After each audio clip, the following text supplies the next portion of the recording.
Hello, everyone. How are you doing out there? Happy Monday, as happy as you can get. You know what I'm saying? I've never had this little faith in this football team. You know what I'm saying? Even last year when we started out 3-5, we looked at our schedule. We beat the Saints. We kind of felt like we probably could do something, whatever. But this year, good gracious, I'm feeling. We've lost 7 of our last 10 games. Let that sink in. We've lost 7 of our last 10 games. So I did not see the Bills. And plus right now I'm in a bit of a shocked state. I did not think the Bills would beat us at home.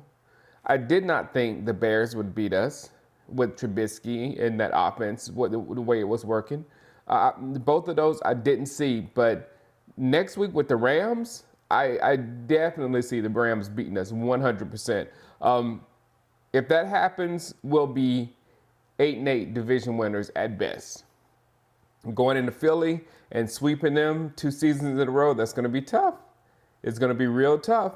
And the Skins game, even the Skins game at the end of the season, is going to be pretty tough. They're playing some decent ball under Bill Callahan. So I watched the Rams last night. You know, probably you did too. And if they bring that same game to us, I don't see it. They made MVP frontrunner Russell Wilson look bad, look terrible. So you know how we are about Dak. If Dak plays like Russell, half the fan base is going to want to cut him.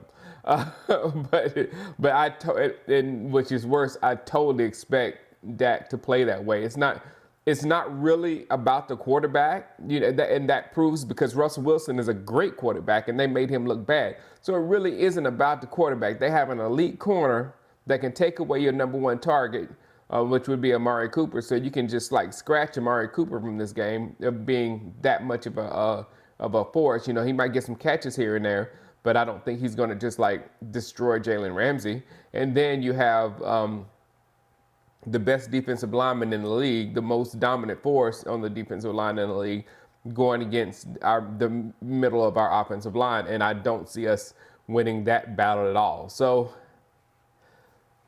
for the Rams to lose, in my opinion, they're going to have to be completely off their game, which they do now. They've fallen off their game. They just got blown out, 3 weeks ago versus the Ravens. So they fall off their game every now and then. They forget how to run just like we do and things of that sort. But we'll get into all that later.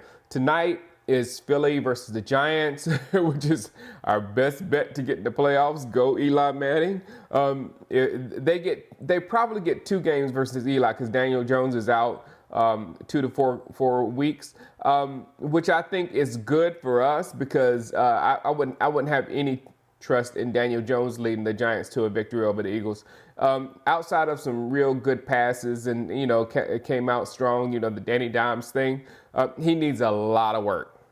He just wasn't ready to carry the team yet or whatnot. So Eli's better just because of experience alone. So he has a chip on his shoulder, and he's going to try to prove that he never should have been benched in the first place. And, he's going to end out the season probably, so he doesn't want to lose 2 games to the Eagles. I mean, that'll make the Giants fans hate him moving. That would erase everything he did almost with those Super Bowl victory. You don't want that, Eli. Come on, do it for us. This is so sad. Our only path into the playoffs really is the Philadelphia Eagles completely folded. That's horrible. As far as the rest of the league, just look how impressive the 49ers are.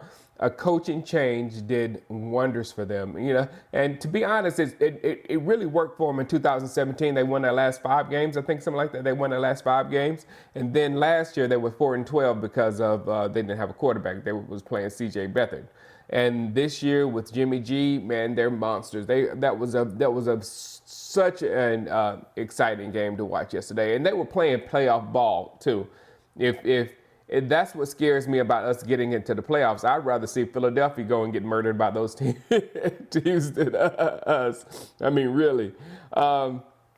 So with a probable coaching change with us, it probably won't happen as quickly as it happened for the 49ers. It might. I mean, we say we have a great roster, but we lost 7 out of the last 10. How great is our roster? Who knows? We really don't know how good we are. So, Just expect that if we get a new coach.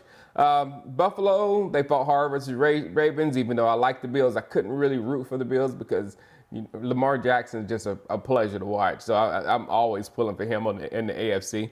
New England lost, so that's a good Sunday always. And the Bills really could have made up some ground, but things happen that way in the AFC East.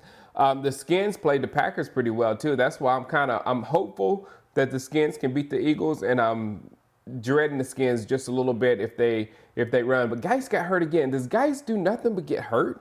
It seems like that. All right. More than likely, if we split, we can split with the Eagles and still be 9-7 and win the division if the Eagles hit 9-7, because I think we have a better conference record. So even though we own the tiebreaker, if we sweep them, we still probably, I think, will own the tiebreaker even if we both end up 9-7 and we get in. So I think we're still in the driver's seat to get into playoffs. But more than likely, I think the winner of the NFC East gets in at 8-8. Us being 8-8 and Philadelphia being 8-8, and we would get the nod, I think. All right, guys. I got a sick kid. I got to take her to the doctor this morning, so I had to make it quick. But I will see you tomorrow, and we'll talk more about the Giants and the Eagles, what happens tonight. All right, guys. I'll let you. Peace.